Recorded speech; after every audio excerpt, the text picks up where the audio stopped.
This is your reality check.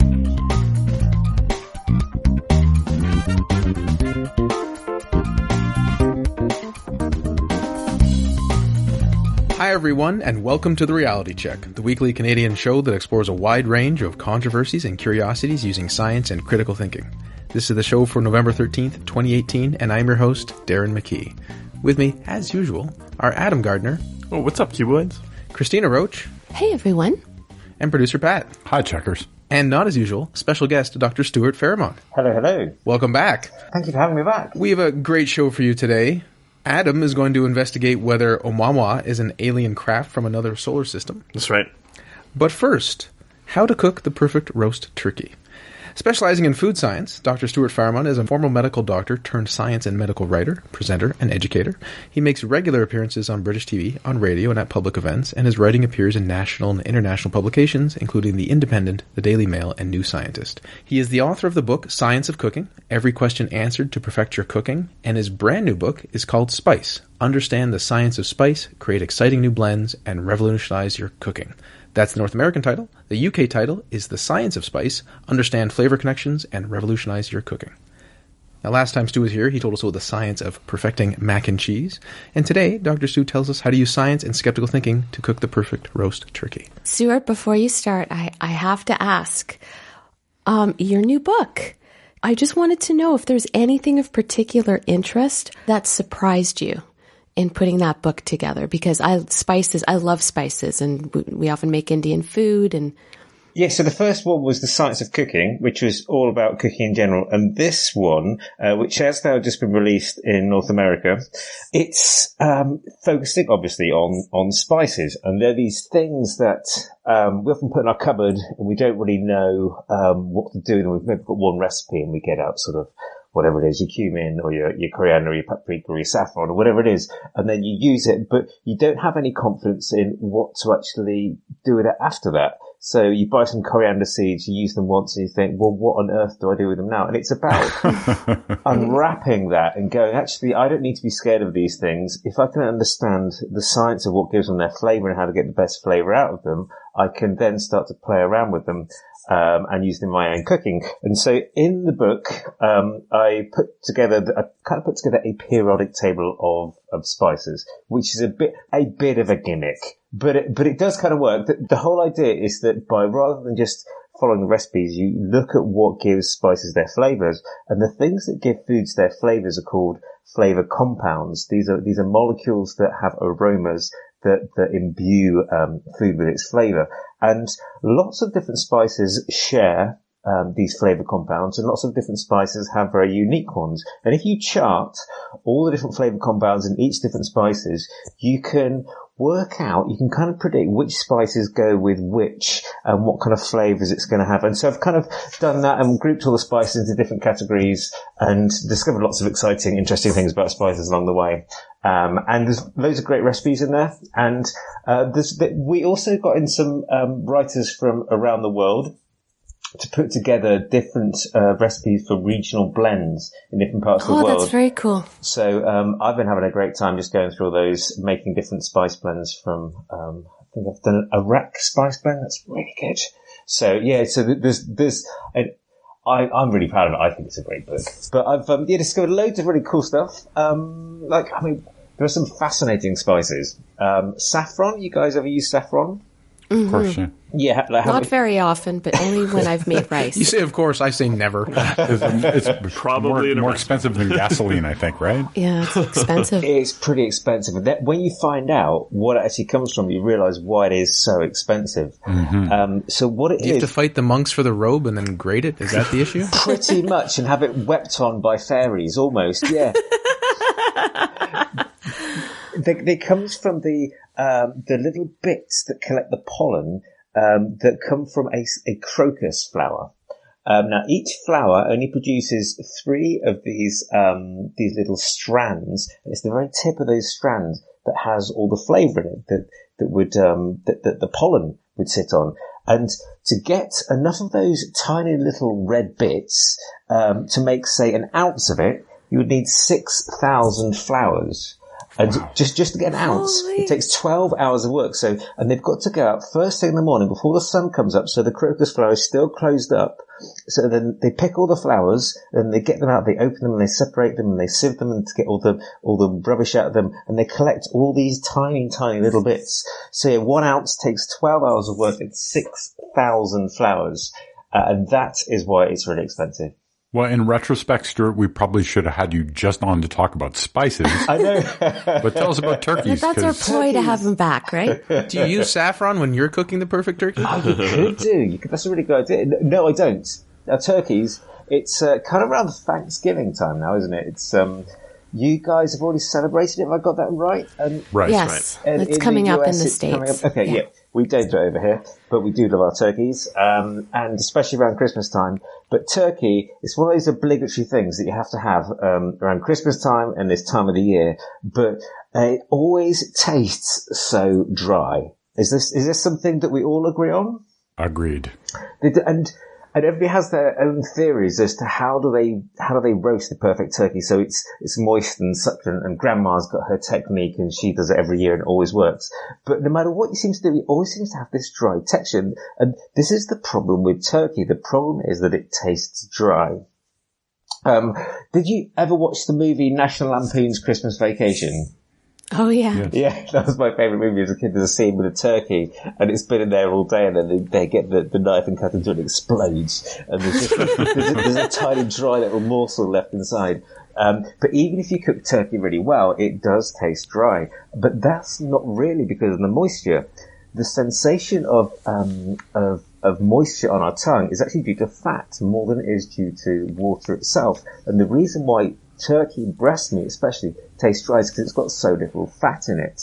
So you can have all the moisture in the world in it, but when you eat it, you just don't get that nice kind of succulent mouth sensation that you get with other meats. So that is the intrinsic problem that you have with turkey. Also, it being a very big bird, generally speaking, it's very easy to overcook. Because the amount of time you've got to put it in for to get the whole thing cooked means that the outside could well have been completely overcooked by the time all of it's been done. But so the problem that we have is that turkey is intrinsically a bland, dry tasting bird. And yet we keep making it every year. I know. And also, I mean, you can look at it from the sort of the animal kind of welfare kind of side of things, is that these birds that we're getting, they're bred to be just huge and bulky, and they never would have existed in nature. It takes, if you were to hatch a turkey, say in October, it would be by Christmas time, it would be 11 pounds, 5 kilograms. So these things grow fast. So they're not very old. So literally, they're just meat machines. So they haven't really used their muscles very much. They're not well worked. It's all quite sad, really. Yeah, sounds like the perfect turkey shouldn't exist. Yeah, well, absolutely. Heritage, if you go for like heritage breeds. So chickens, for example, in the last 50 years, the size of chickens has gone up fourfold. And the same thing has been happening with turkeys. It's not genetic engineering. It's just breeding, selective breeding of getting the fattest ones and breeding with the fattest ones, etc., etc., etc. So how can we get the best out of our turkey? You can go for a heritage breed, a slower growing variety, which will have more flavour in it. It's likely to be very hard to get hold of and very expensive. So, but if you are going to go for turkey, you'll hear lots of things. Some people will say, "Oh, I always baste my turkey. That always makes sure it keeps all the moisture in." Some people say, "Oh, I brine it." Some people say it's also with a roasting tin. Some people have turkey timers that they say help them. Many of these things don't help at all. And this is one of the things why I love food science so much, because it allows the skeptic to have a think logically about the things that you're told and actually assess it for yourself. And because you can do it yourself in the kitchen and you can think about it and you can test things out, it's the kind of the perfect stomping ground for any kind of skeptic. So if you take basting, for example, basting is that thing where when it's cooking, you get the juices from that come off the meat and the drippings. And the drippings, and you drizzle it over again. Is that something that you guys do? Oh, for sure. Yes. Absolutely. And My mom used to do that, so hence I do it. and why did your mum say that it was a good thing to do? For the exact reason that you're probably going to tell me it's not, just to keep the bird moist. Absolutely, yeah. But if you think about it, how does that work? If you get that liquid and you pour it over, if you look at it, most of it just dribbles off the side, doesn't it? Right. I mean, you're spooning and you're trying to get it to stay in there, but it doesn't because it keeps coming off the side. And that's because it can't soak into the muscle. As the meat is muscle, as it's been cooking, it's been shrinking down and squeezing out all the moisture that's in it. And you getting a spoonful of liquid and pouring it over the top is going to make no difference to actually getting the moisture back into it again.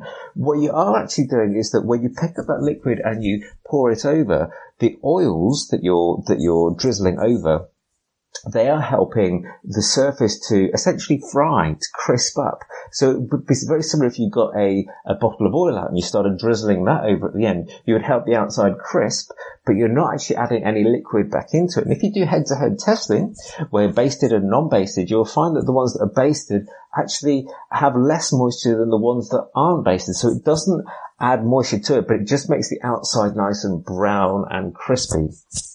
So that's the reason to do it, but don't do it for the reasons that you've been told to do it.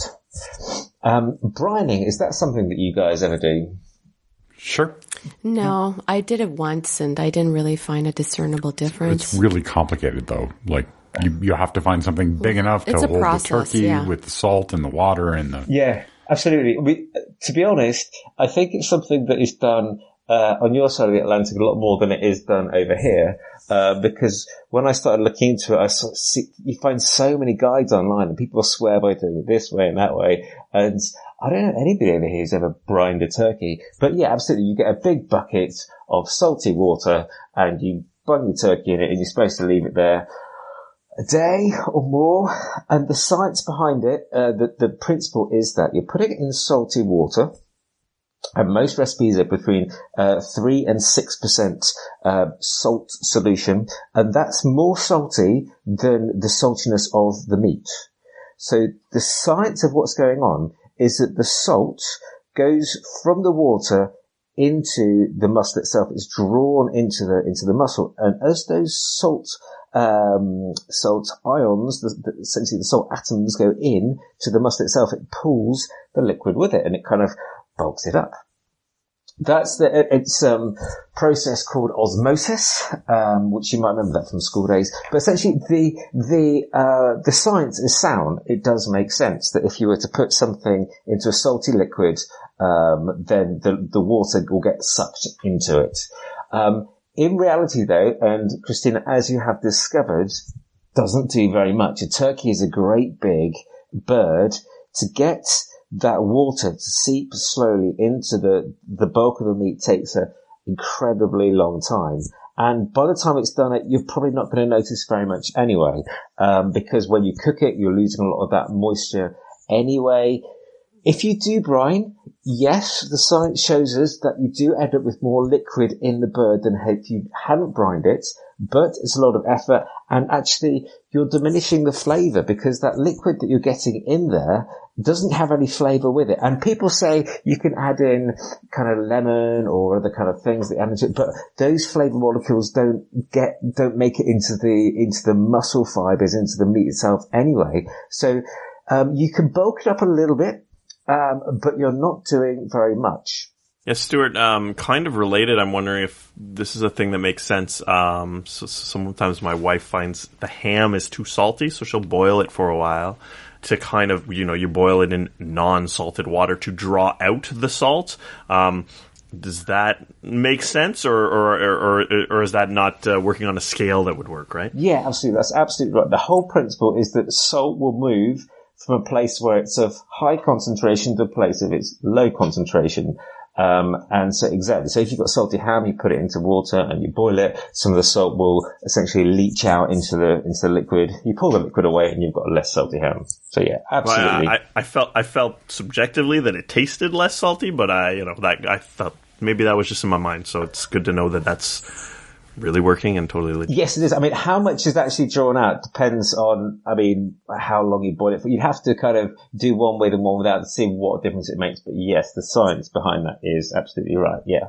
So brining does make a difference slight difference in terms of the amount of moisture that's in it, but really you're not going to notice a difference in the flavour because the flavour isn't really about the moisture in the first place. You can buy self-basting birds or enhanced turkeys. Can you buy these? Do you see these self-basting birds? Is that like a butterball? Like what is it basted in? We don't get it very much over here because there are laws about what you're allowed to do with meat in the EU. I don't think I've ever seen anything like that. Yeah. Yeah, it might be an American thing. Store, yeah. Maybe it is. You can buy self-basting. They're called birds. You can occasionally get them in the UK over here. What they are is they're not really. It frustrates me. It's a bit of a misleading name. Is it like that cow in the Douglas Adams book where it wants you to eat itself? Yes. Because, as I've just said, basting doesn't add moisture anyway. So to buy something that is self-basting is saying, I'm getting this thing that's going to add more moisture to its outside, but it doesn't even make sense. But a self-basting bird is one that has had, it's been injected, the outer layers have been injected with liquid or with flavoured liquid. So the idea being is that when you put it in and you roast your turkey, moisture is lost, but it's got some extra liquid in there that's got flavouring added to it, so it doesn't feel like it's as dry as it would have been otherwise. In reality, again, you're not going to make much difference, and any added flavour that you're going to have are going to be from the flavourings that have been injected into that bird. And if you want kind of artificially flavoured turkey, then I guess be my guest. But personally, I just stick with the bird itself. So I would say again, probably best not go for the so-called self-basting birds either. So there are myths. You've got myths around basting, you've got myths around brining, and the whole self-basting bird thing. One of the key things to get right is get it cooked to the right temperature, so you don't overcook it. Because we want to cook it as little as possible, so that we're retaining as much texture as we can, because we know we're fighting an uphill battle with it having so little fat in it anyway. And one thing that you use to test chicken and turkey is you stick a knife in it and see if the liquid comes out red or not. And the running red liquid is generally a good indicator. It's not blood that's coming out. It's a protein called myoglobin, like hemoglobin. It's the same sort of color, but it lives in the muscle itself that carries oxygen around. And if the liquid is coming out and you can see that redness, then it means that protein hasn't been cooked yet. So when it gets to about 60, 65 degrees C, that is when proteins cook. We see that they denature, they unravel, they lose their natural formation, and essentially they're killed. Are they X proteins, Stuart? They're X proteins. I like that. So if it's coming out red, then it means that not all the protein has been cooked, and so it's not safe to eat at that point. Sometimes you can be cutting and you can look down and see a bone, and there still looks like a bit of red on the bone. There's still some blood on that bone.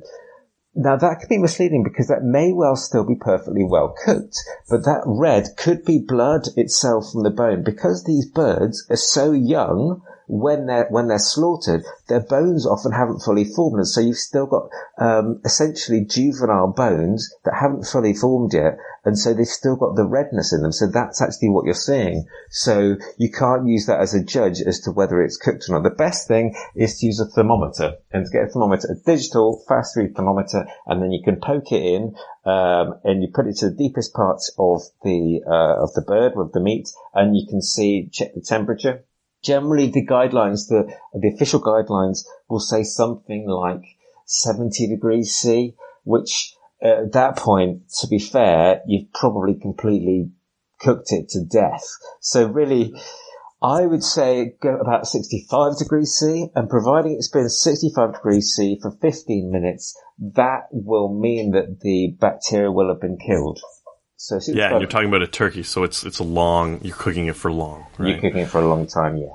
Absolutely. Now, Stuart, when I cut into a rare or medium rare steak and it bleeds red, is that actually blood and hemoglobin, or is it that other molecule you were talking about? No, that's myoglobin again. That's myoglobin. Yeah. So there is really? Yeah, absolutely. Interesting. There is no, when you say it's bleeding on the plate, it's not blood at all. It's liquid from the muscle itself that's coming out that has this molecule with it called myoglobin.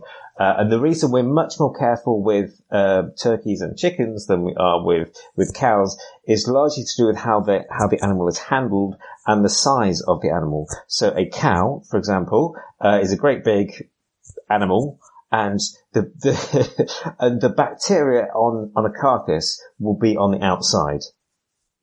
And so the steak, for example, very little of it will have been exposed to the outside world, so very little of it will have had the potential to have been contaminated.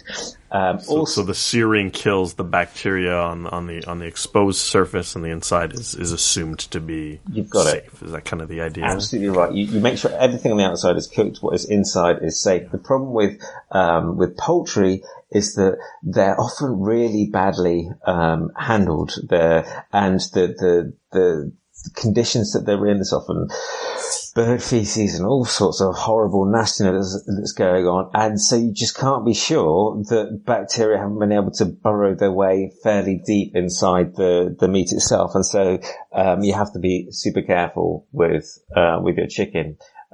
Which is another reason why it's good to kind of think about the welfare of the birds that you're getting, where you get your meat from, because actually you're also looking after yourself and your own health. So there's some general sort of myths that have been busted in terms of cooking it well. Bigger is not necessarily better. If you've got a lot of people to feed, it's better to go for 2 medium-sized turkeys or 2 small turkeys rather than 1 really big one, because of just general physics, is that it takes a long time for heat to move through solid muscle.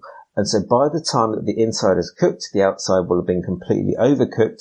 And so the best thing to do is to use 2 smaller turkeys rather than 1 big one.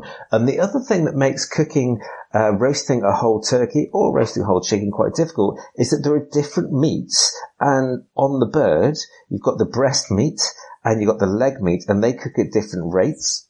And also, the breast is big and bulky, and the bony wings and the legs are quite small, and also heat can transfer along down the bones, which means that those areas that have bones sticking to them can cook faster than the other areas. And so you've got a whole medley of different kind of meats in here that you're trying to cook all perfectly at the same time, and then you get it out at the end, and there's no wonder that some of it is pretty kind of overcooked by the time you get it. The best thing to do is to either break it up into different portions and cook them all separately. So put them all on a roasting pan, and cook them all separately, and then you'll be able to pick out the bits that are done first and leave the longer cooking bits in for longer. Or you don't really want to do that because, you're not having the whole kind of beautiful turkey thing going on. You can do what's called spatchcocking it, which is you cut it down its backbone, you splay it out, and you basically make it lay flat. And then it still doesn't look quite as pretty as the whole thing altogether, but the heat doesn't have to penetrate right the way deep into the core of that breast. It doesn't have as far to go, so it's all going to be cooked more evenly. You're not going to have this whole difference between the outside and the inside, the outside being overcooked and the inside only just being cooked. It will all be more evenly done. So they are some tricks for you to try to help it so that it's all cooked at pretty much evenly. Now, Stuart, what about deep frying turkey? I've heard of people using a large fryer to do that. Does that make sense? Yeah, absolutely. And it's a very good way of doing it. The problem with being in the oven is that the oven is a really lousy way to cook food. You're putting your chicken or whatever it is into this dry, arid condition. You're essentially putting it into like a desert, and dry air transmits heat very, very badly, very slowly. And this, I mean, similarly, if you're on it's a hot, humid day, it feels so much more worse than if it's a hot, dry day. Heat transfers through moist air much better than it does through dry air. So if you actually deep fry it, oil is fantastic for transferring heat, which is why we fry, which is why we put oil on our frying pans, because you're actually making it super, super easy for the heat to go from the metal of the pan into your food. You're providing this liquid layer that the heat can move through straight away. You put your whole turkey into oil, the heat's going to go in really, really quickly. You're not going to have any dehydration going on because there's no evaporation going on. And actually, you're going to cook it quite quickly and you're going to have a moist bird left at the end of it. So yeah, deep frying is good, but it's not good for the heart, obviously, because you've kind of got a very rather unhealthy deep fried outer coating. But yeah, absolutely. Good thing to do. But there are some tips here for you. If you don't brine, it's much better to add a season of rub on the outside. So it can be simply salted, or you can put some flavors, some herbs on the outside of it, because it's the same thing about marinating. People think that if you marinate a meat overnight, you're actually helping flavor be soaked into the middle. Which is completely utter rubbish, because the flavor itself won't penetrate more than a few millimeters inside, no matter how long you leave it soaking in your marinade. All that you're doing is if you marinate meat, for example, for a long period of time, the acids in the marinade that you're adding there are essentially just going to they denature, they cook, essentially, they soften the very outer layers. So you're actually kind of part cooking the outer layers, but you're not actually infusing the flavor very deep into it. So in a similar sort of way, just rub some flavors on the outside. And here's a nice little tip for you, is that if you're going to do that, if you're going to add some salt, and maybe some salt and some pepper and maybe some garlic salt or something, whatever it is that you like on the outside, put a sprinkle of some baking powder on there as well. Yes, why is that? I saw that in your show notes. Why is that indeed, Christina? Yes, there's a couple of good reasons why. One is the thing that makes the outside of meat and many foods in particular taste so good is there's a reaction going on called the Maillard reaction. I know what that is. Yeah, or the browning reaction. Yeah, it comes up time and time again in food science, and it's this reaction that goes on between broken down proteins and trace amounts of sugar that are in meats. They react together when it gets to above 140 degrees C.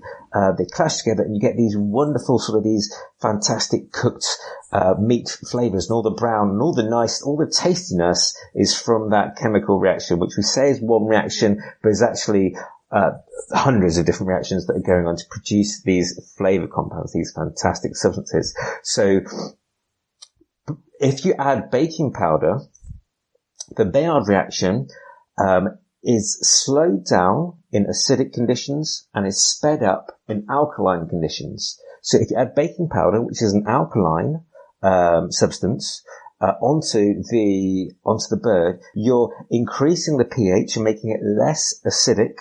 And so you're accelerating this browning reaction. So you're kind of supercharging the browning outside of the bird itself. And the other thing is, if there's any acidity there as well, the acidity will react with the alkali of the baking soda that you're adding on there. They react together, and you get carbon dioxide gas being produced. And those bubbles of carbon dioxide kind of help to puff up the skin a little bit. So you're getting two things: you're getting enhanced browning, and you're getting a bit of extra puffiness that's happening to the skin. So there's a great little tip for you. And if you want to get it nice and brown at the end, then you crank the heat up for the last 15-20 minutes, up to as high as it will go, because you need the outside to get well above 140 degrees C, ideally 150, 160 degrees C, for it to get really brown and crispy. So there's some good little tips for you. So I went from, I don't know if I'm ever going to eat chicken or turkey again, to, I got to try that baking powder tip. We're slaves. Baking powder doesn't have feelings. Sounds delish.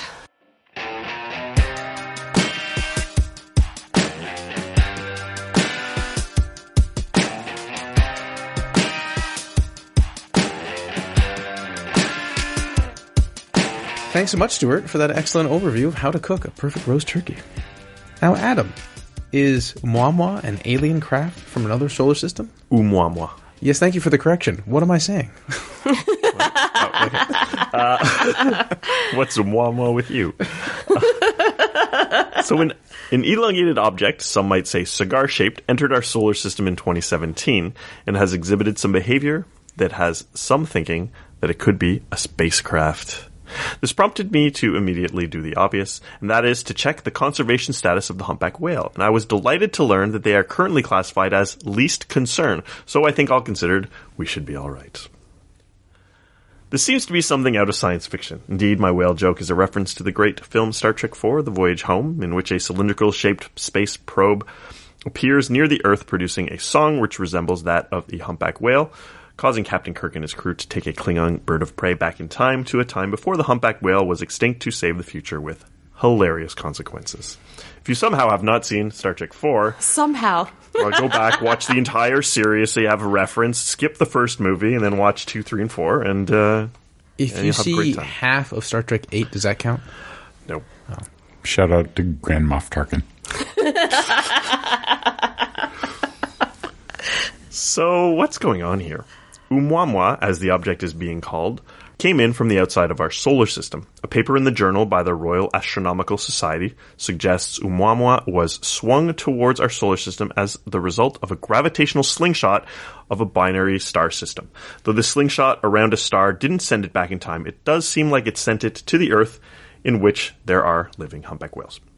Now first, there's the idea that it's cigar-shaped or elongated. Now why do we think this? Well, the object gets brighter and dimmer on a 7 to 8 hour cycle. Think about an object that's elongated spinning and how you would see more or less of the surface. This can be explained by it being elongated and rolling from end to end. Now the difference in brightness suggests that it is 6 to 10 times longer than it is wide, which is a bit of an anomaly. So often, rocks in space are more or less round-ish, potato-shaped, something like that. Now, this isn't what's odd about it, but if it was a spaceship, it might make sense that it's not shaped like your standard rock. The orbit it exhibited differed from what would be expected. Were it an object that was bound to our solar system, one would expect it to be in a set orbit that didn't change that much. Since it's coming from outside the solar system, one would expect to have an orbit which would take it around the sun and then back out again at roughly the same speed that it came in at, unless something else accelerated.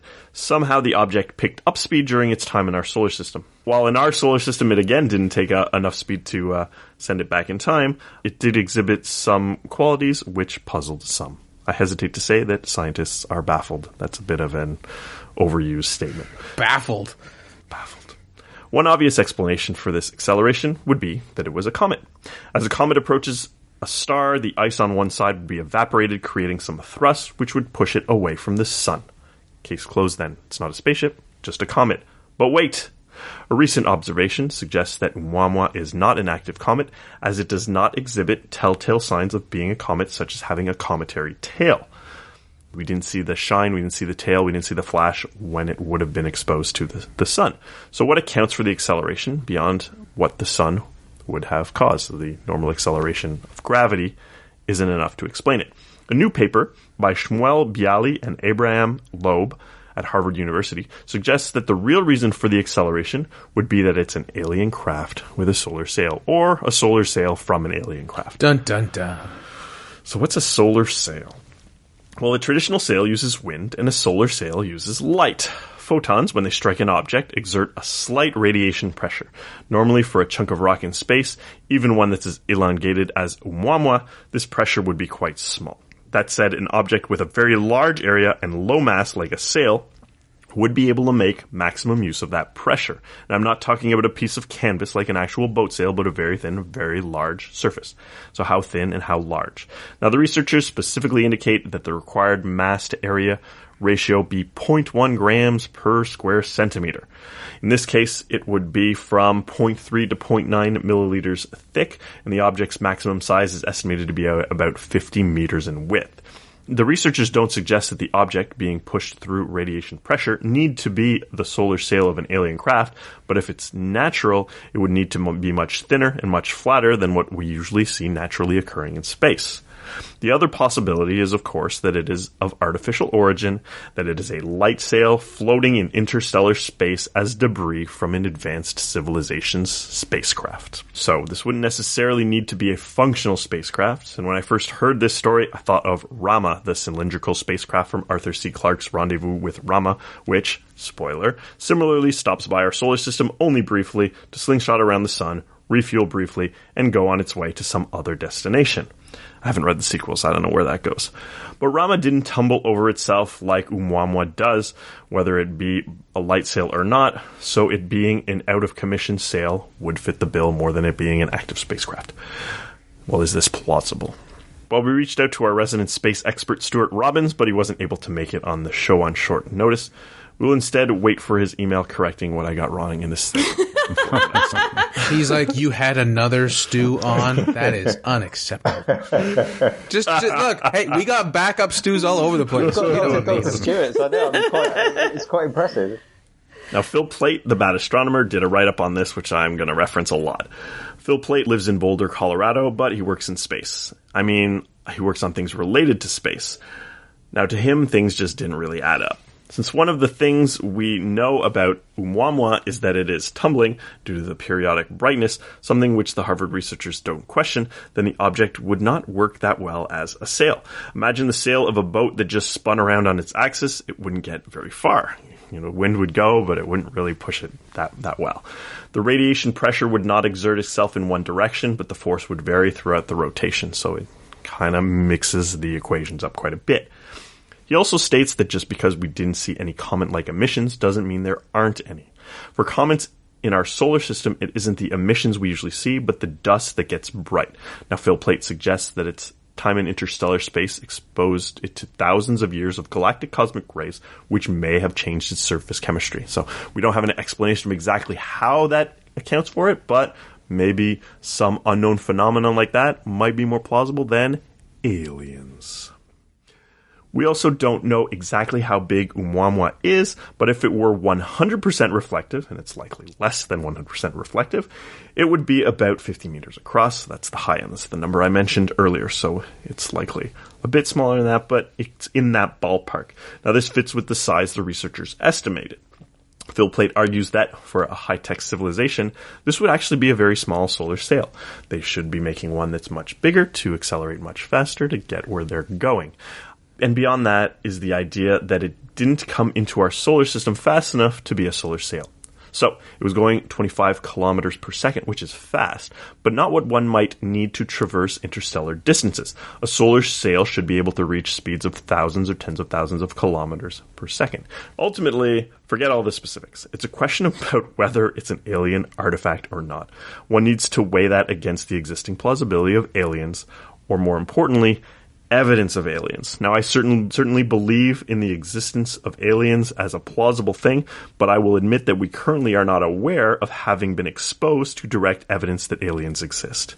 So if they do exist, they would be rare enough that we would not have stumbled upon them yet. So that makes the likelihood that some new thing is evidence of aliens to be small, as that would be the first evidence we would have seen. You can use this logic to think of any time we try to explain something as aliens, it's probably fairly unlikely. So one should consider such an option only if strong evidence supports it. Another thing I think about, we talk about the pyramids, we talk about the possibility of that being made by aliens. Just because you don't know exactly how something works doesn't mean you have to jump to aliens, because there may be a more mundane explanation that we just haven't considered because we don't understand all the specifics. There's a lot of ways in which people have speculated they could have built the pyramids. Oh, they just use a ramp. It's not that complicated. It's no big deal. Maybe it didn't need an alien craft to do this. So you're not saying it's aliens, but it could be aliens. I'm pretty open-minded about maybe it's aliens, but you really have to rule everything out. Well, that's not even the right way to say it. You can't just rule everything out and then say it's aliens. It has to be direct evidence that it is aliens. So is Oumuamua an alien craft or some remnant of alien technology? Well, I can't answer that question, but it's likely I'll consider that the acceleration which occurred in our solar system has a more mundane explanation, such as comet-like emissions we just haven't detected for some other reason it's less of a far stretch than aliens. So I'd love for this to be aliens, but there are a lot of things we at first can't explain, which ultimately have some mundane explanation. That continue to be mysteries that don't turn out to be aliens, angels, gods, trolls, whatever you want to fill that blank in with, which fits your ideological belief. I guess I'm just happy that humpback whales are doing much better, and I'll keep an eye out for the giant sphere spinning near any cigar-shaped probes, as that could be a sign of a real problem. I've got a question. Do you think that it's good or bad that you have lots of speculation that this thing could be in? Because every time anything unusual happens out there in the universe, people always jump to the conclusion of, oh, could it be aliens? So my personal opinion, Stuart, is that no, because people don't really read past the headline, generally speaking. So I've had 3 or 4 people send me notes because I'm interested in astronomy, and I do another astronomy podcast saying aliens. Yep. Here you go. Here's the proof. We found him. That's pretty funny. I fully agree with Pat. I don't think this stimulates reasonable discourse about the possibilities and exploration and inspires people. We can use sci-fi. We have movies and TV shows and books and comics and so on for all that sort of thing.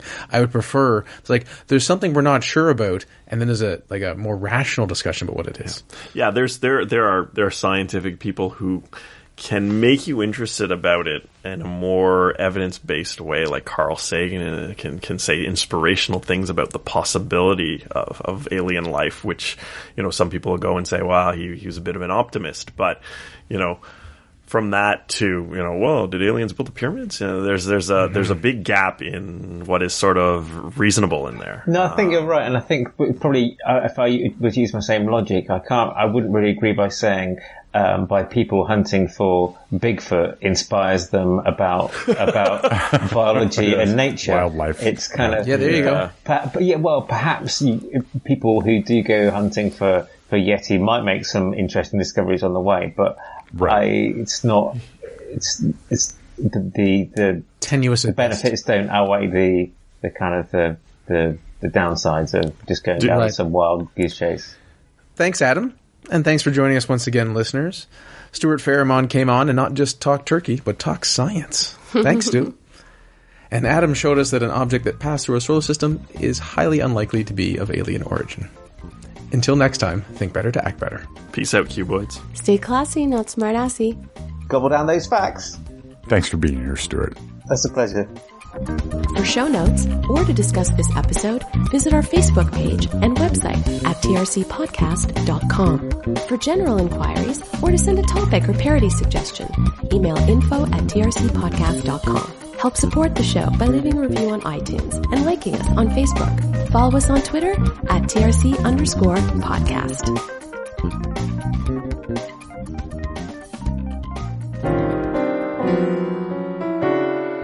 Okay. I would say umwamwa. Okay. That's how I would say that. Or even easier for Pat if he wants it. And if any native Hawaiians have a problem with that, okay, invite me over to talk about it to Hawaii. That's funny. How does this show get done?